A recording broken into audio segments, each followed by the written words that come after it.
G'day, this is Captainoob, and this is a Bloodied the Fixer with the prefix broken, so it's just the Fixer, but it's got bullets exploding for area damage and 15% faster reload. This is a revisit. We're going to be crushing everything. 65 damage right now, but we're going to be upgrading that very quickly. We've got forceful stock instead of the normal all-line stock. That just makes the condition bar a bit bigger, so if you want this to last a little bit longer, less time and energy spent repairing this thing, or less repair kits if you are still using those, and that's pretty good. Apparently, according to, hang on, look at this, we're doing 65 damage in the weapon card and 64 here, so which is one we should believe probably the lower damage, because this game actually hates damage. It told me in my sleep once, it just hates damage. It doesn't like it when you do too much damage, so it's got to nerf everything. It's an explosive weapon, so Demo Expert goes on, and we've got room for Bloody Mess here as well. Normally I'd like to chuck on Serendipity and Ricochet at the same time, but we're going to be sneaking, so getting punched or kicked or bitten or shot probably won't happen a lot anyway, but, you know, just as a little bit of a safety net. I could chuck on maybe Class Freak, because 4-Leaf Clover would do nothing, because I'm already getting crits every second shot thanks to my specials and builds and gear. Quick Hands, you could probably make a case where I could use that, but, you know, we're not going to be speed killing everything, so it's fine. We've also got a faster reload because we've got Speed Demon, we've also got Follow Through full rank, Far Flung at full rank, and a bunch of extra special things to make the build look as it is, because it's sitting a lot more than the standard 56 that you could get pre the patch. Now we're doing 119 damage. Let's go outside and get some radiation and check in on the gulpers. Okay, we're at Nerd Rage again in the gold dress because I like it. There it is. And now we are doing, with all of that, 214 damage, which is going to be even better once we get the sneaks added to this. So we'll wait until nighttime. A little bit easier on the night people, the people watching this in a dark room. A little bit easier on your eyes. And more importantly, the gulpers are indeed gulping, just vibing. It's good. These ones are particularly well behaved. They haven't gone and just tried to destroy my shack yet, so that's nice. Okay, welcome to the outside of what is soon to be the Gulper Preservation Society. Just as soon as I clear out the things that are already in here. So here's what's gonna happen. I'm just gonna aim for the head and then, you know, wonder why I'm not getting any damage sometimes, because VATS is cooked at the moment. Well, so far it's okay, but, you know, was that a one-shot kill? Whoops, that's illegal. Sorry, this video is now illegal, and if you're watching this, then you're fired. If you, you know what, even if you don't work in anything from Bethesda, you're fired anyway. This game is allergic to damage, and in this state, it's not coping well. Neither are these super mutants. They're not coping well either. May have gotten shot a couple of times there, but, well, it's not going to do much, is it? So now we're doing 255 damage. We just find my fixer. So, yeah, that's pretty good, and then we add in all of the bonuses from that. Mostly, it is, I believe, it's Far-Flung Fireworks doing most of the work here, because 40% multiplicative is massive. It's so big compared to whatever crap we get that's additive damage. Hey, I think we actually managed to kill that other guy standing next to him. That might have been a skirmish. That was an overlord. Well, we were in danger for a second there. The dog decided to howl instead of charging and insta-kill me, so really it's your fault, mate.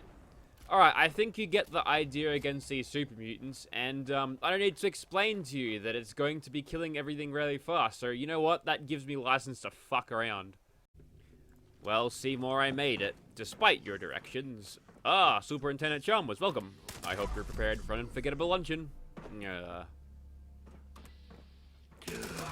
Oh ye gods, my roast is ruined! But what if I would have purchased fast food and disguised it as my own cooking? Ho ho ho ho! Delightfully devilish, Seymour. Ah! Seymour! Superintendent, I was just stretching my calves on the windowsill. Isometric exercise. Care to join me? Where is this smoke pouring out of your oven, Seymour? Oh, that isn't smoke. It's steam. Steam from the steamed clams we're having. Mmm, steamed clams. Woo! Well, Superintendent, I hope you're ready for mouth-watering hamburgers. I thought we were having steamed clams. No, I said steamed hams. Old family recipe. Hang on, I think I messed up there. Hang on, what comes after steamed hams? You call hamburgers steamed hams? Yes, it's a regional dialect. Uh-huh. What region? Upstate New York? Really? Well, I'm from Utica, and I've never heard anyone use the phrase steamed hams. Oh, not in Utica. No, it's an Albany expression. I see. You know, these hamburgers are quite similar to the ones they have in Krusty Burger. Oh, no. Patented Skinner Burgers. Old family recipe for steamed hams. Yes. Yes, and you call them steamed hams, despite the fact they're obviously grilled. You know, what they got you... Excuse me for 1 second, of course. Oh, that was wonderful. Good time was had by all. I'm pooped. Yes, I should be. Good Lord, what is happening in there?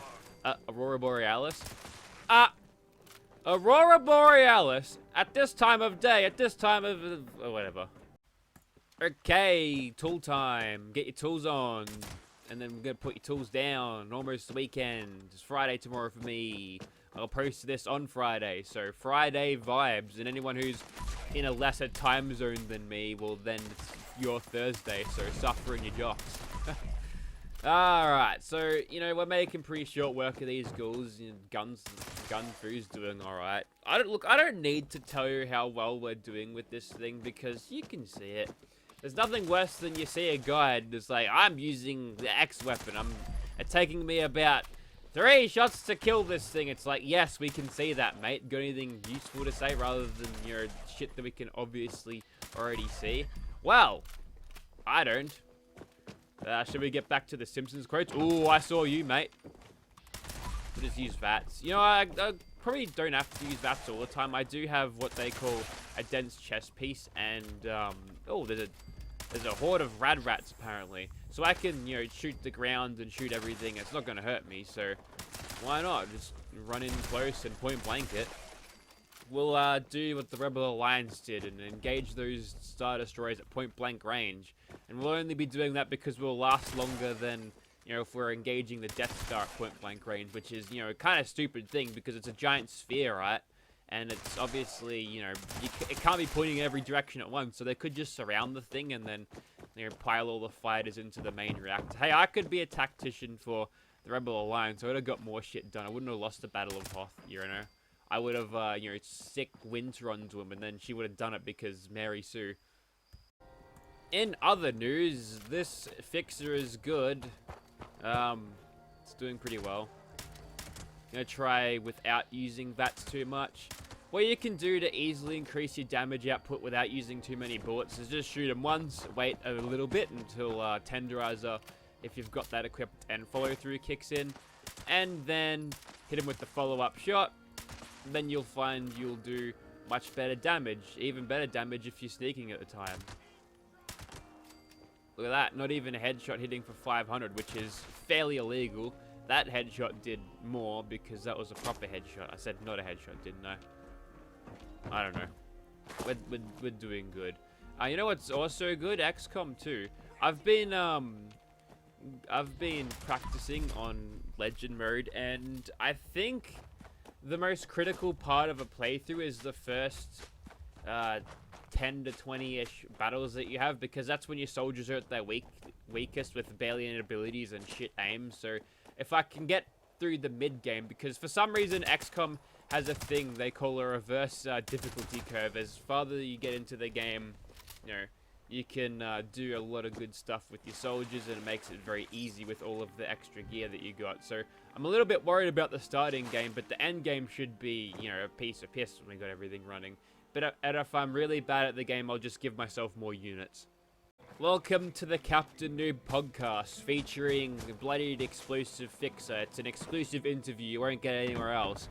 So, Bloodied Explosive Fixer, how would you describe what it's like to kill things so easily?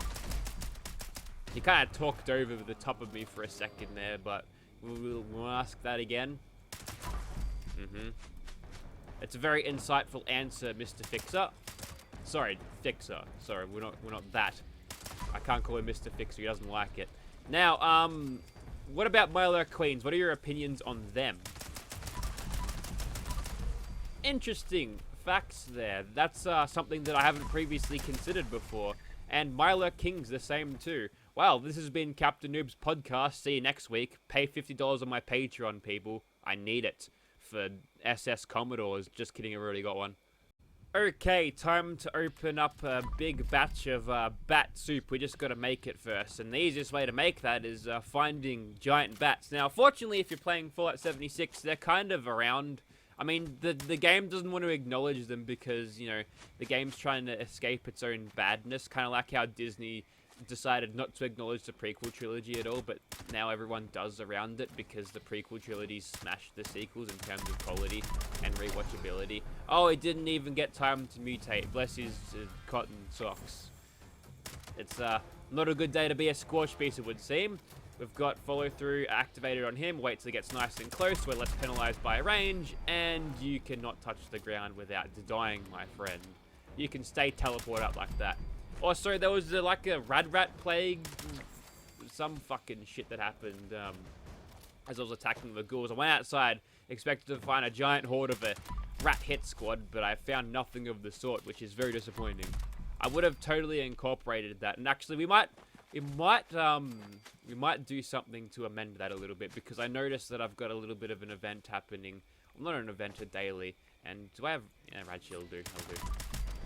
Kind of overkill for doing something like this, but whatever. I'd like to request a bat out of hell.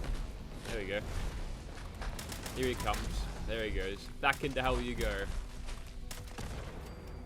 Alright. So, we're through the bats, and it was about as easy as it looked. Really easy. I like Stealth Commando. It makes the game easy. It makes the game better when it's easier. Now, these guys have decided to take a little bit of cover, which is good for them, but we can lure them out with a couple of their friends dying. There's like a glowing Wendigo there. He goes down in like 2 shots.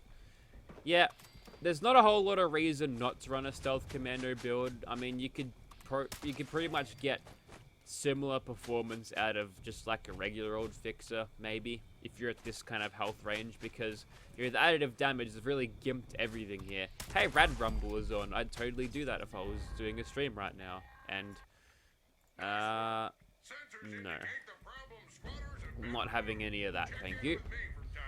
So, there you have it, Bloodied Explosive Fixer. This one was a request. If you desperately want me to revisit a weapon that was really good before and is presumably real good now, I do enjoy these easy videos to make because I get to fuck around in them and be less analytical. And hopefully it makes it more entertaining. If you expected this video to be a in-depth guide about how to get your fixer good and how to do my build, then you've come to the wrong video. But if you get these perks going, and these legendary perks going, yeah, and the weapon, of course, you know what that is, and all of this stuff going, then, well, you could be as powerful as me, but not really, because no one is as powerful as me.